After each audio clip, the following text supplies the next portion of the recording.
Hey, good morning. Sorry I haven't posted the last couple of days. I've been feeling kind of under the weather. But anyway, we're picking back up in Mark chapter 6. Then he went out from there and came to his own country, and his disciples followed him. And when the Sabbath had come, he began to teach in the synagogue. And many hearing him were astonished, saying, "Where did this man get these things? And what wisdom is this which is given to him, that such mighty works are performed by his hands? Is this not the carpenter, the son of Mary, and brother of James, Joseph, Judas, and Simon? Are not his sisters here with us?" So they were offended at him. But Jesus said to them, "A prophet is not without honor except in his own country, among his own relatives, and in his own house." Now he could do no mighty work there, except that he laid his hands on a few sick people and healed them. And he marveled because of their unbelief. Then he went about the villages in a circuit, teaching. And he called the 12 to himself, and began to send them out 2 by 2, and gave them power over unclean spirits.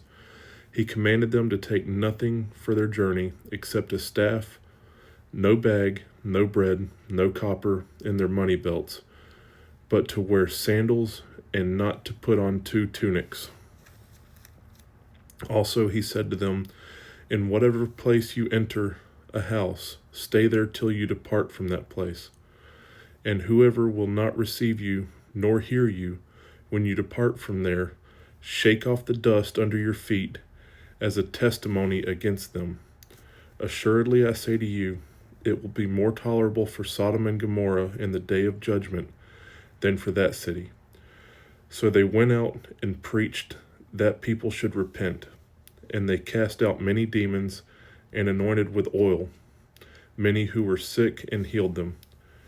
Now King Herod heard of him, for his name had become well known, and he said, John the Baptist is risen from the dead, and therefore these powers are at work in him. Others said, it is Elijah, and others said, it is the prophet, or like one of the prophets. But when Herod heard, he said, "This is John, whom I beheaded.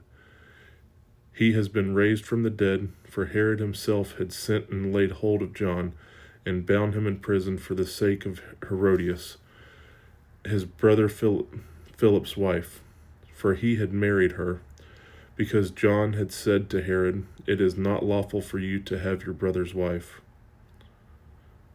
Therefore Herodias held it against him, and wanted to kill him, but she could not. For Herod feared John, knowing that he was a just and holy man, and he protected him. And when he heard him, he did many things, and heard him gladly. Then an opportune day came when Herod on his birthday gave a feast for his nobles, the high officers, and the chief men of Galilee. And when Herodias' daughter herself came in and danced, and pleased Herod and those who sat with him, the king said to the girl, "Ask me whatever you want, and I will give it to you." He also swore to her, "Whatever you ask me, I will give you up to half my kingdom." So she went out and said to her mother, "What shall I ask?" And she said, "The head of John the Baptist." Immediately she came in with haste to the king, and asked, saying, "I want you to give me at once the head of John the Baptist on a platter." And the king was exceedingly sorry. Yet, because of the oaths and because of those who sat with him, he did not want to refuse her. Immediately the king sent an executioner, and commanded his head to be brought. And he went and beheaded him in prison, brought his head on a platter, and gave it to the girl, and the girl gave it to her mother. When his disciples heard of it, they came and took away his corpse, and laid it in a tomb. Then the apostles gathered to Jesus, and told him all things, both what they had done and what they had taught. And he said to them, "Come aside by yourselves to a deserted place, and rest for a while." for there were many coming and going, and they did not even have time to eat. So they departed to a deserted place in the boat by themselves. But the multitudes saw them departing, and many knew him and ran there on foot from all the cities. They arrived before them and came together to him. And Jesus, when he came out, saw a great multitude and was moved with compassion for them, because they were like sheep not having a shepherd. So he began to teach them many things. When the day was now far spent, his disciples came to him and said, "This is a deserted place, and already the hour is late. Send them away that they may go into the surrounding country and villages and buy themselves bread, for they have nothing to eat." But he answered and said to them, "You give them something to eat." And they said to him, "Shall we go and buy 200 denarii worth of bread and give them something to eat?" But he said to them, "How many loaves do you have? Go and see." And when they found out, they said, Five and 2 fish. Then he commanded them to make them all sit down in groups on the green grass. So they sat down in ranks, in hundreds and in 50s. And when he had taken the 5 loaves and the 2 fish, he looked up to heaven, blessed and broke the loaves, and gave them to his disciples to set before them. And the 2 fish he divided among them all. So they all ate and were filled. And they took up 12 baskets full of fragments of the fish and of the fish. Now those who had eaten the loaves were about 5,000 men. Immediately he made his disciples get into the boat and go before him to the other side, to Bethsaida.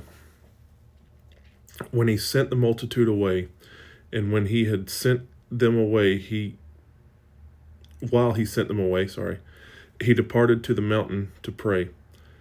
Now when evening came, the boat was in the middle of the sea, and he was alone on the land. Then he saw them straining at rowing, for the wind was against them. Now about the 4th watch of the night, he came to them walking on the sea, and would have passed by them. And then they saw him walking on the sea. They supposed it was a ghost, and cried out, for they all saw him and were troubled. But immediately he talked with them and said to them, "Be of good cheer. It is I. Do not be afraid." Then he went up into the boat to them, and the wind ceased, and they were greatly amazed in themselves beyond measure, and marveled. For they had not understood about the loaves, because their heart was hardened. When they had crossed over, they came to the land of Gennesaret and anchored there. And when they came out of the boat, immediately the people recognized him, ran through the whole surrounding region, and began to carry about on beds those who were sick to wherever they heard he was. Wherever he entered into the villages, cities, or the country, they laid the sick in the marketplaces and begged him that they might just touch the hem of his garment. And as many as touched him were made well. All right, guys, that's it for chapter 6. Love y'all. God bless. Have a great day.